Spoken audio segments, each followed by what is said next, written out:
accounting is as old as money itself. Okay, so syempre fundamentals pinag-uusapan natin.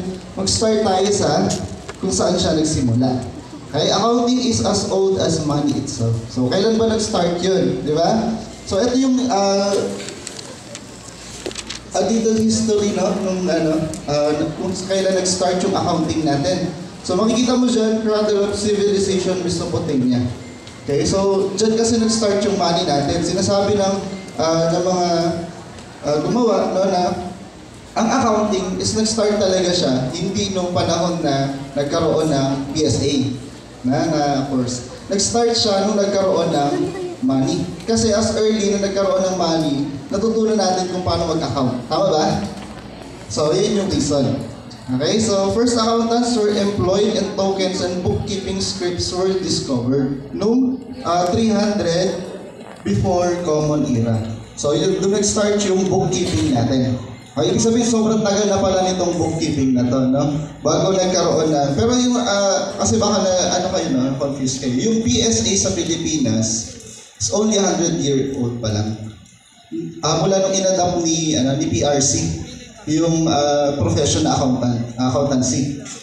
So, recently, nag-celebrate sila ng 100 years na merong profession ng PSA dito sa Pilipinas. So, yun yung inadapt ni PRC. Na 1494, si Luca Pacioli. Kilala niyo ba si Luca Pacioli? Yes, kilala nila si yung tatay nila. Kilala niyo ba yung tatay niyo? Siya yan. Okay, bakit merong debit and credit? Ano ang tawag natin dyan? Debit and credit, double entry system. Kasi for every transactions we have a debit and we have a credit. Tama? So we account that. So dapat siya laging balance. Okay? Pag hindi balance, anong gagawin? Ulitin daw. Ulitin sa umpisa. Ayan. Magrereklamo, ang hirap ng accounting. Yun yung una, di ba? So, pag hindi mo na balance, magrereklamo ka muna. Tapos saka mo gagawin, ulitin, di ba? So, ayan. 1760, with the onset of the Industrial Revolution, there was a need for more advanced accounting system. So, syempre, alam niyo naman, kapag tumatagal yung panahon, tumatagal din yung na-discover natin, dapat muunlad din yung knowledge natin. Diba? So, ang ginawa nila, nagkaroon ng improvement sa accounting systems natin. Okay? Nagkaroon ng American Accounting Textbooks, published by Benjamin Workman. Kaya, mostly yung mga standards natin is nanggagaling sa international. No? Actually, galing sa ibang bansa. Tapos ina-adapt natin sa Pilipinas, yung mga accounting standards natin. 1920, Eugene. So yan, kayo na magbasa. Kaya nyo na yan. Si Eugene, 1920. So that's sunod. For all subsequent developments in uniform accounting in Germany. Okay, so yan. Tapos nagkaroon tayo presently ng GAAP and IFRS. Okay, ano meaning ng GAAP? Generally acceptance. Generally accepted accounting principles. Okay? So, IFRS. International Financial Reporting Standards. Okay? International Financial Reporting Standards. So, those are standards na ginagamit natin for accounting. So kapag hindi nagko-comply dyan sa GAAP at saka sa IFRS, ibig sabihin, you are not following the standards. Diba? Kaya nga, kailangan natin pag-aralan yung reporting kasi meron tayong sinusunod na guidance. So, pagpunta nyo ng SIFAS, sino may SIFAS na dito? May SIFAS na kayo, di ba? So, pinag-aaralan doon yung standards. Actually, conceptual framework yun, that's not a standard. Pero yung mga nakalagay doon na PFRS, PAS1, yan, those are standards. Okay? So, characteristics of accountancy profession. So, ano nga ba yung characteristics ng accountancy profession? So, yan nakalagay dyan, no, isa-isa. So, ano ba yung nakalagay dun sa PRC? Actually, makikita nyo naman yan sa website ng PRC. Unang-una, all members of accountancy profession are certified public accountants. So, nagtayo sila ng PICPA sa Pilipinas. Alam niyo ba yung PICPA? Pamilyar ba kayo sa PICPA? So, lahat na nagiging CPA pumapasa ng board exam, may papa-member sa PICPA. Yung PICPA is Philippine Institute of Certified Public Accountants. Philippine Institute of Certified Public Accountants. Okay, so pass the CPA licensure examination given by the PRC. Kailan ito nangyayari?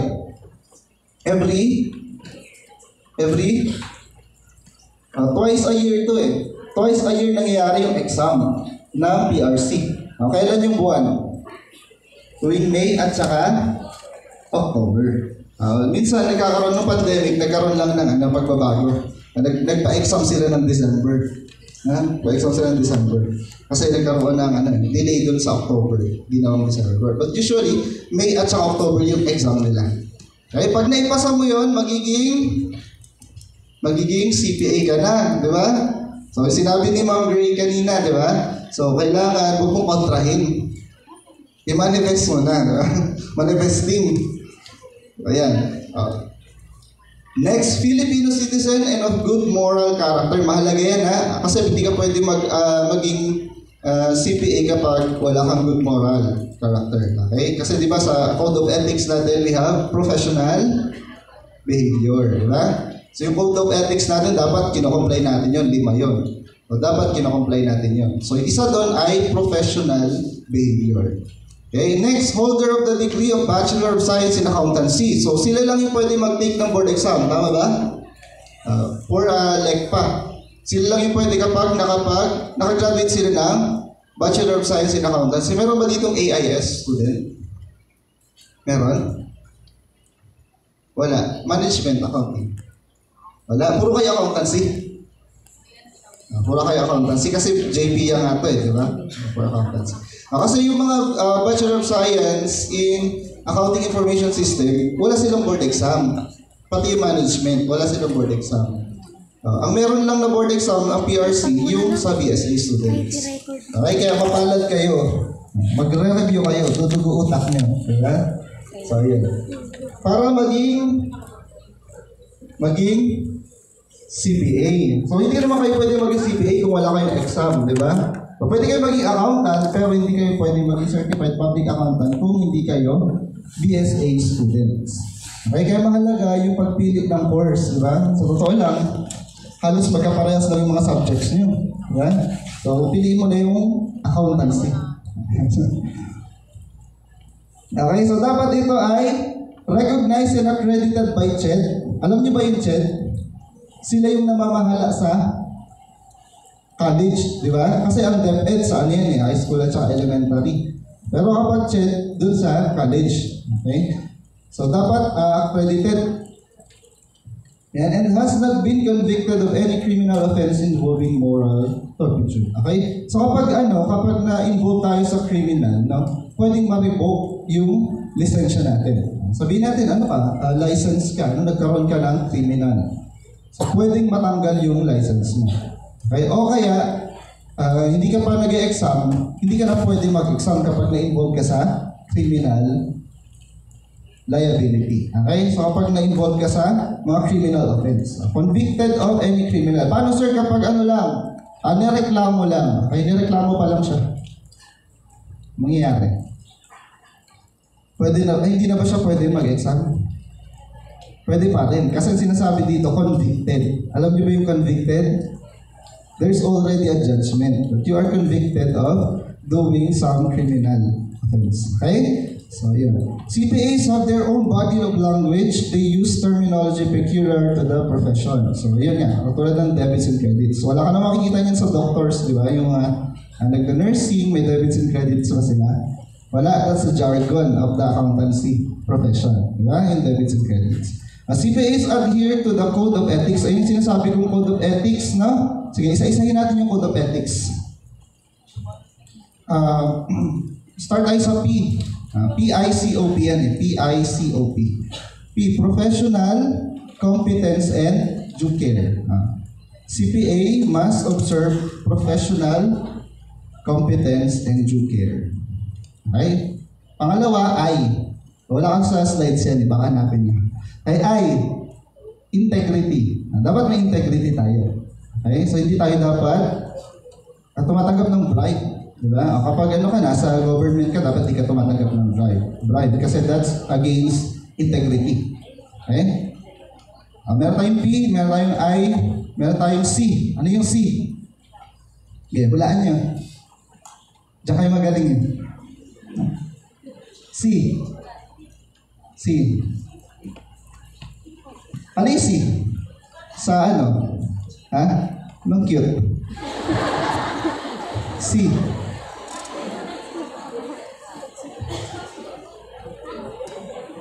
Ano yan? Ha? C. Ha? Care. Kanina, yung sa P, professional competence and due care. Yung sa I, integrity. Yung sa C, confidentiality. Okay? You should not divulge any information. Confidentiality. Diba? Kapag alam mo confidential, huwag mong ipagkalat. Okay? Kapag confidential, dapat nililihim. Diba? So, confidentiality ang tawag doon. So, especially when you are an auditor, diba? Siyempre, you are engaging dun sa mga partners sa mga business, no? You're in auditing companies. So, ang ginagawa nila, sila yung nag-audit ng information ng mga client nila, di ba? Tama? So, hindi nila pwedeng ipagkalat yon sa ibang tao kasi sila lang yung nag-uusap. That's confidentiality. As an accountant, as an auditor, we should observe, aside from professional competence and due care, integrity, we have to observe confidentiality. Okay? So, yan. Okay, next yung O. Okay? So, O. Meron tayong O. Ano yan?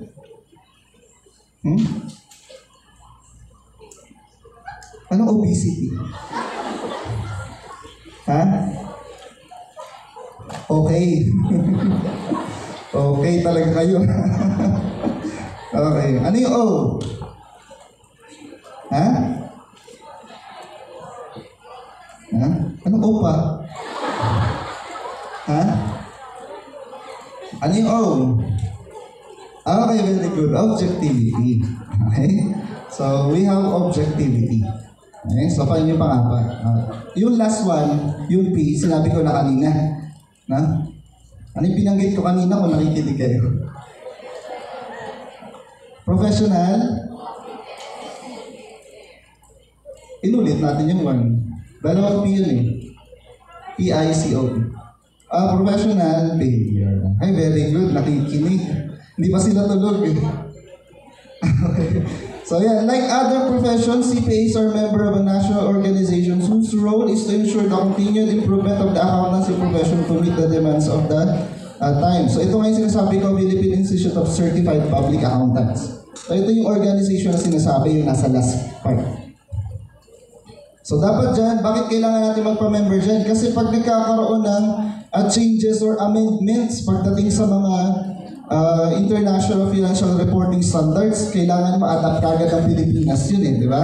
So ginagawa nila, kapag in-issue ni IFRS, kinokopya agad ni PFRS. Kaya baka nalilito kayo, may nakikita kayong IFRS tapos PFRS. Diba?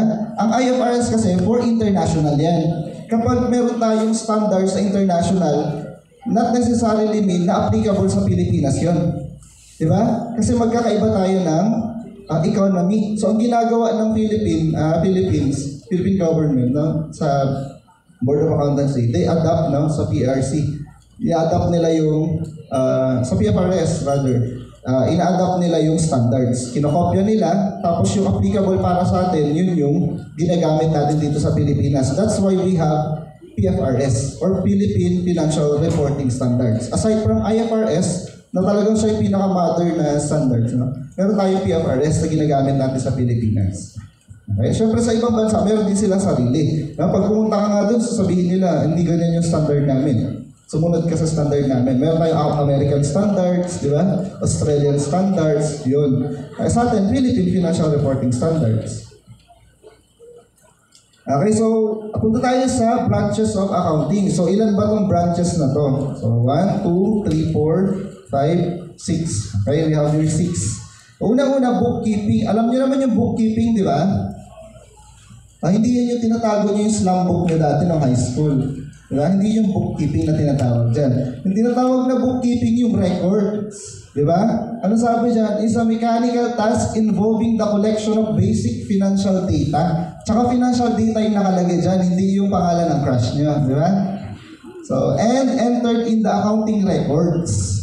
So, yung records natin sa accounting, no, ang gumagawa niyan, mga bookkeeper.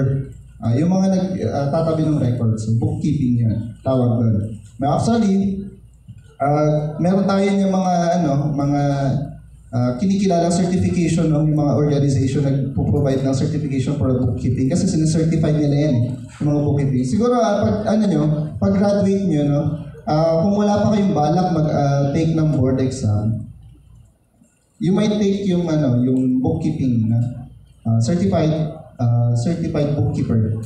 Pwede yun.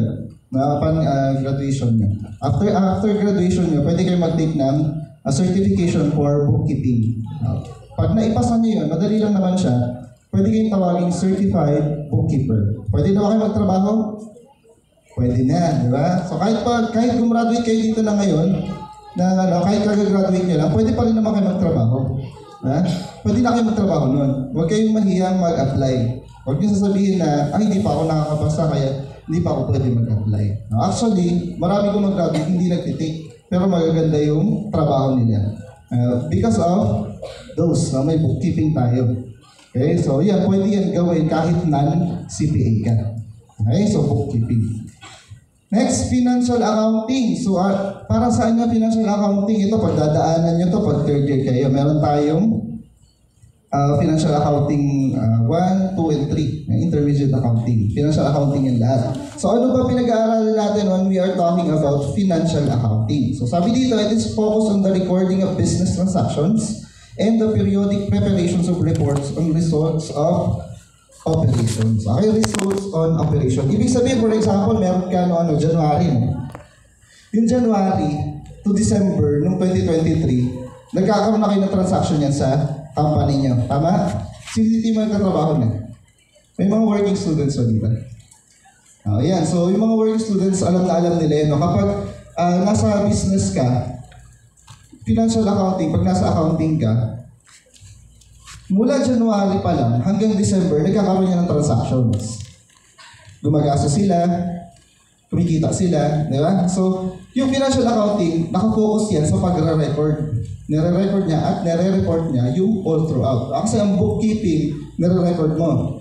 Pero ang financial accounting, nire-report mo yung total summary. Okay, that's financial accounting. Pero nakafocus siya on historical data. Ibig sabihin, yung mga natapos na mga transactions, na i-summary siya and na-report siya. Okay? So, hindi siya focus dun sa mga mangyayari pa lang. Focus siya dun sa mga nangyari na. Na-record na lang at na-report. Okay? Financial accounting ang tawag dun. Okay? Tapos, dapat kapag financial accounting pinag-uusapan natin, we adhere to the standards like GAAP and PFRS. Diba? So, yun yung financial accounting natin. Okay, so ano ba yung nire-report niya? Unang-una, meron tayong complete set of financial statements. We have complete set of financial statements. We have balance sheet, di ba? Ano ba yung isa? Income statement. Cash flows. Ano ba? 5 yan eh. Okay? 5 yan. So 5 yan sa financial accounting. We have balance sheet. Alam niyo ba yung asset? Second year na pala. Alam niyo yung asset? Ibig sabihin, alam niyo yung balance sheet. Kasi yung asset, nasa balance sheet. Yung liabilities, nasa balance sheet. Okay? Yung equity, nasa balance sheet. Yung income, nasa balance sheet. Wala nag-react. Kasi ibig sabihin, hindi nila alam. Alam niyo ba? Nasaan ang income? Nasa income statement. Okay? Wala sa balance sheet yun. Kasi ang nasa balance sheet lang, 3. Asset, liability, equity. Okay? So yun lang 3 nasa balance sheet. Yung income natin at saka expenses, nasa income statement. Okay? So how about other financial statements? We have cash flow. Diba? So alam niyo yung sa balance sheet, kasi di ba may cash doon? Kasi asset yun. Diba? Yung cash na yun, from beginning to end, magbabago yun. Kunyari, December 31, 2022, nireport mo yung cash mo, 1 million. Pagdating ng December 31, 2023, naging 500,000 na lang siya. Okay? Sa cash flow, pinapaliwanag niya kung ano nangyari doon. Bakit yung 1 million mo noong January 1, naging 500 noong December 31. Okay? That's what we call cash flow. Diba? So, yun yung pangatlong statement of financial statement. No? Bukod sa balance sheet, income statement, cash flow. Okay? Yung cash flow, nandun siya nakadikit sa balance sheet kasi pinapakita niya doon kung ano yung beginning at saka ending ng cash balance. Okay? Pwede siya nanggaling saan? Sa utang siguro yan, kaya nadagdagan. O kaya yung kaya siya nabawasan kasi pinambili ng mga property, di ba? O kaya yung vehicle mo, binili, so nabawasan yung cash mo. That's a statement of cash flow. Okay? Pinapakita niya sa investing, financing, at saka ano isa? Investing, financing, operation. Okay? So, at least alam nyo, no? Gagaling nyo naman. Papasa talaga kayo. Okay. Management accounting tayo. Punta tayo sa management accounting. So, sabi dito is a profession that involves partnering in management decision making.